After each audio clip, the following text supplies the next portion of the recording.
All right, guys, welcome to our Branchpoint breakdown here on the Goodell Multiverse. Today we're talking about The Punisher. It's One Last Kill. It's a Disney Plus special that they did, which I'm still wondering why. So let's talk about it. I'm going to go ahead and do a quick little synopsis here about it, or do you want to just break it apart as we go? Or I think it's easy, just say the whole thing and then we'll talk about it. What do you say? I agree with you. Yeah. So Frank Castle, suffering from severe PTSD, discovers that his punishing didn't go far enough as the surviving matriarch of the Ganucci, right, crime family, launches a full-on anarchy in the streets of New York City to rid the world of the Punisher once and for all. So I watched this week, and I know you did. Probably did you watch it once or twice? I watched it twice. I watched it once. Yeah. So why don't you start us off, Sammy? What's your? I know you put a video online. Why don't you elaborate more on that?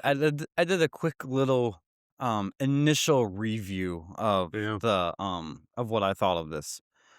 And I'm gonna start off, guys, with saying very wholeheartedly and honestly, I've said this before on the podcast, but I'm gonna recap it for you real quick for where I come from when it comes to the Punisher stance.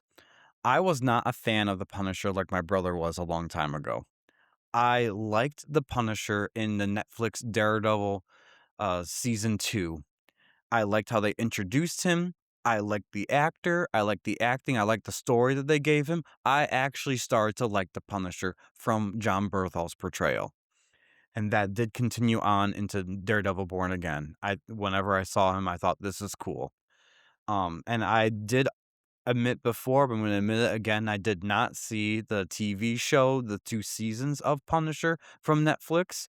But now I'm a little hesitant to, only because we did get this spotlight, and I have very mixed feelings with this, and I think it just boils down to maybe my initial thoughts of the Punisher are right. He's just not my cup of tea. But well, I will say, if I had, and I know we'll give like an official rating at the end, but in my little short reel that I put online, which you guys should go check out sometime, I gave this like a 5 out of 10, and the main reason is the action scenes are amazing. They deserve the 5 points. Honestly, they're really good. The story, though, it felt half baked to me. They had when I started watching it, and like I just said, I watched it 2 times. I wanted to make sure I wasn't missing anything is the reason why I watched it a second time, because after the first time, I felt like it left a cliffhanger that it felt like they were making a movie and then they stopped, and we didn't get to see the continuation. Not because I wanted to see it continue because I was amped up for it, and maybe a little bit because I wanted to see what was gonna happen to Ma, but it it was very odd how they did this as a one shot. And we only had one other Marvel one shot on Disney Plus, and that was Werewolf by Night. Have you watched that one yet, Ike? Yes.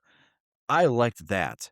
That was a full on story, continuation, beginning to end. It had a beginning, middle, and conclusion. This did not. This, to me, felt half baked. The parts that they showed with his suffering of his PTSD, I thought were very good, very well done. Um, it just Hmm. I I was not a fan of this. So the actress that they got for Ma Ganucci, great actress. I loved her in some. I only saw her in a couple of things. I don't know the actress's name on top of my head, but she was fantastic, and she did a great job in this role. I did want to see a final confrontation on this. It it it felt like if this was supposed to be their way of introducing Frank Castle into the MCU world for people that weren't familiar with the Netflix thing, they dropped the ball.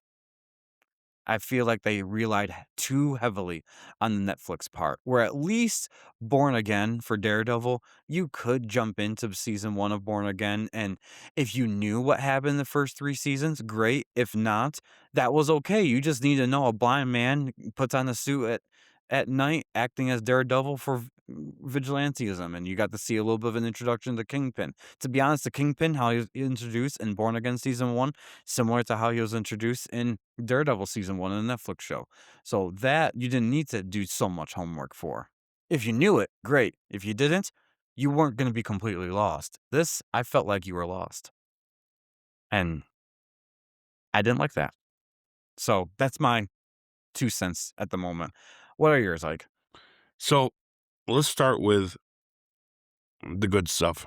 And I do agree with you. I think he was a little more whiny in this one Oh my Lord, yeah. than I I don't thought want to be mean before. because I think PTSD is a very serious thing amongst soldiers and things that people have been through when it comes down to loss and all that. So I'm not going to pick on that Mhm, in this time, guys. I know we can be a little silly about it, but I'm not going to pick on it. But I feel like it's just so fleshed out at this point where I felt the feeling of it wasn't as heavy, and I'm trying to understand the themes of this show, of this special. Good stuff first, before we get there. It's well acted. It's all the technical stuff. Shot well acted, music's great, mhm, very creative, cinematography. I mean, there's nothing technically wrong with this special, mhm, really. Um, it's just, first of all, I'm not a fan that he this whole big orchestrated plan that he had of getting revenge on his family happened off screen, for one. mhm, I'm not a fan of that mhm, because that's kind of who he is and what he's doing, right? Um, and then this, I'm just confused, and maybe it's because I want to give them the benefit of the doubt that John Bernthal did his homework or the writers did their homework and really dove into someone that would have this type of severe PTSD. Because when he's in the graveyard about to kill himself, and he sees these visions and all these things, I don't feel it's earned that he comes out of that to like his whole idea of I'm gonna keep going, right? I'm gonna not give up thing. The balance of what they're doing to show what makes him feel like he can't give up, it didn't come across to me. Like, so you're gonna throw an ample amount of more violence at him? That I just don't think that that sets well with me as who he is as Punisher. Because now we get to the end of this, he's like, "See, now I'm just the Punisher. I'm gonna do my job and punish." So your answer to what you just went through was you needed to kill 80 more guys violently? And, "Oh, I feel better now. I just killed a bunch of people. I feel better." I don't know, guys. What is this? I mean, first of all, this is Dread, the movie Dread that Carl Urban did, where it's Dread and his new partner arrest somebody in one of the mega city blocks, and the gang in the mega city block shuts the whole building down, which is full of thousands of people, and say, hey, anyone that brings me his head, gets $1 million, and the whole thing takes place in this afternoon of them trying to get out of this building. That's this show, right? mhm, So that's this episode. So we've seen this concept in a movie done better, for one, and for two, this isn't the Punisher I like. You know, I don't know, I like my Thomas Jane Punisher. I like the Punisher that's I wanna see him fully fleshed out. This is my take on the whole thing. It's not, if you like the Punisher, okay, and you just wanna watch him kick the crap out of some dudes, then this is your show. Watch mhm, this episode. It's an hour of your time that is a great time to watch. It wasn't a waste of time. It just wasn't good. It just wasn't, I don't know. I don't see it as an introduction of him into the MCU. I didn't get that feeling at all. So if that is the way they want us to feel by the end, I didn't feel that way. Where's Spider-Man? There's a lot of crap going on. There's a lot of things happening that we're just gonna, the new Avengers and Spider-Man are just like, oh, so whatever's going on in that building over there, we're just gonna ignore. Well, he's mutilating people. I mean, I get it, they're all bad guys, but this is very violent. This episode is very violent. mhm. More violent than we've seen in other stuff that is. Oh, yes. This, so to me, proves the problem. I know John Barenthal's not listening to our podcast yet. Someday, right? We hope. We like you. We We really do. love you as Punisher. Mm. I have no problem with you. In fact, I love you as an actor. Mm-hmm. I just got done watching. You just did a special hour-long episode called Gary, which is just an hour-long episode of your character from The Bear. You just released on HBO or on HBO Hulu, and it brought me to tears. You're excellent in it. And it's much like this, where it's like it's just part of that storyline. You're just telling a different story of you and this other character going on a trip to Gary, Indiana from Chicago. And it's actually written by the guy who plays the Thing in Fantastic Four. He's Michael Chiklis? in the new version. Evan Brad, yeah. Yeah, that guy. We can't say his name, but it brought me to tears, Sam. Excellent. If you want to wonder how the X-Men are going to be portrayed, watch this, because this is the same writers that's doing the X-Men movie. So okay. we discussed this, remember, about Yep. before. It brought me to tears. Your performance is beautiful. You're an excellent actor. I'm going to say this to you right now, John Barenthal. Anyone that knows you, anyone out there, comment this, paste this everywhere, put it where you got to put it. What they did wrong to you when it comes down to the MCU is you should have got your own movie. Yes. You were so good as this character, and this character is loved by so many, that you needed your story told in a feature film, rated R, Punisher movie where you kicked ass, you got vengeance on your family, and then you could have still done this special, and it actually would have made sense. Yes. But because you got splattered in other people's TV shows, and it kind of half-assed your own show, and then put you half in another show, and then put you in this, and now you're cameoing in one of the biggest Marvel characters that's ever existed, you're getting screwed, sir. You're getting screwed. Because your Punisher right now is confusing and convoluted, and I don't know what version of it I like. Because the versions of him, I can't tell when one ends and the other begins anymore. And I like what I see. You're so good in this part. You just need your own. You need your own thing, and not a bullshit 45-minute special. I'm sorry. That's how I feel about it. I don't think you're wasting your time, folks. If you go watch this, I'm with Sammy. I'm going to give it a 5 because it is done very well. Mhm. Action is awesome. The acting in it is superb. It is a fun little romp for just what it is. But if you're just talking about when it talks about the character and the continuance of it, and what this really meant and what this was, you could have done a 2-hour movie, and it just would have been, I don't know. Yeah. Very well said, Yeah, Ike. how I Very feel. well said.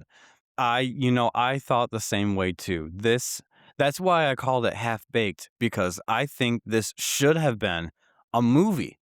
Yeah. This really should have been Marvel's second rated R movie after the Deadpool one. Yeah. This was really good And Marvel for knows they can that do it. part. And that Yeah, you don't need to make $1 billion. You just need to be good, and you be awesome. That's all it's got to be. oh my gosh. And even if this didn't make $1 billion, you don't need to be honest, I think there would have been if this was done as a movie format where it was actually him versus the Ganucci family, and you got to see him do a John Wick style kick butt as the Punisher type man. thing.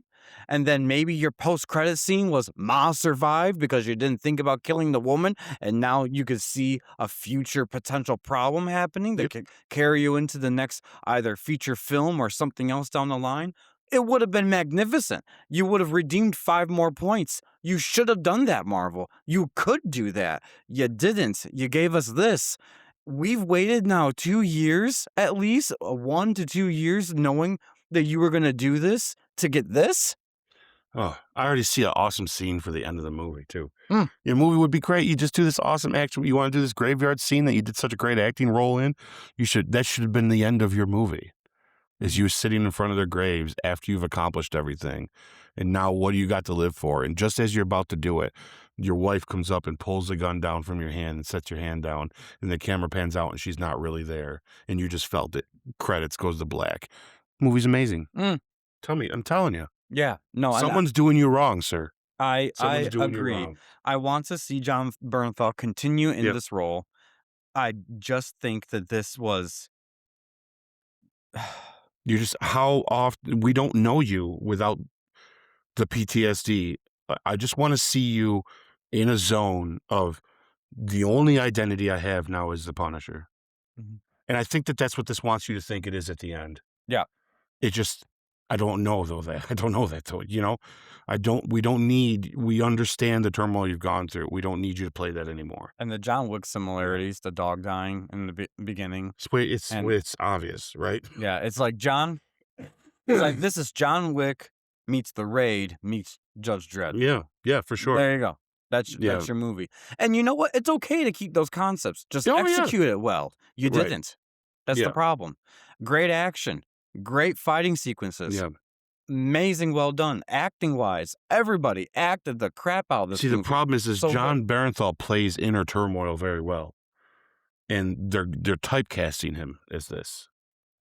If I was his manager or someone in his inner circle, I'd turn to him and say, maybe play someone a little softer. You can still be a badass, because I think in real life, he is someone that likes I think he likes being alpha.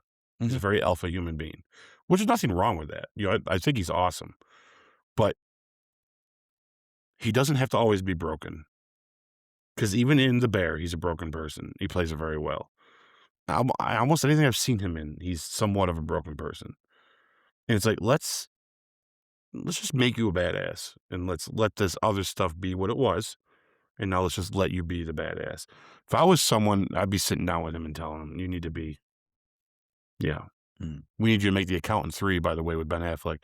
And we need you to be just more of a badass. So I want you though. Like I said, I wish if I could talk to him directly, I would hate for them to recast him or get rid of him because of any kind of clout that this gets. It's bad.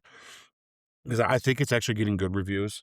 So Mhm. we're probably the Yep. only ones, and we're not going to change the landscape. So Yeah. don't worry about it, John. Our opinion ain't going to lose you your job.